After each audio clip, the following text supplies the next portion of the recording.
December 1st, 2023, here at the Bakersfield River.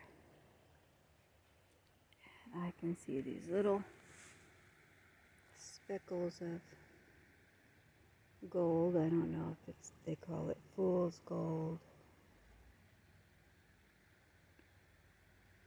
It's pretty.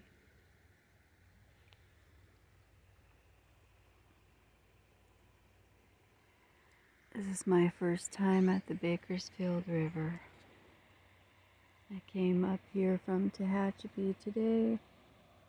Just got a spontaneous thought to go to the Tehachapi River.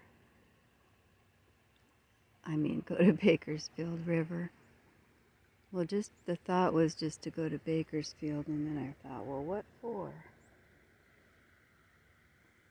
And I pulled a tarot card, and it was the Six of Swords, which shows a man ferrying a little boat across a river with a woman and child in the boat. And I thought, okay, if I go to Bakersfield, it has to have something to do with water. So here I am on December 1st, 2023 at the Bakersfield River.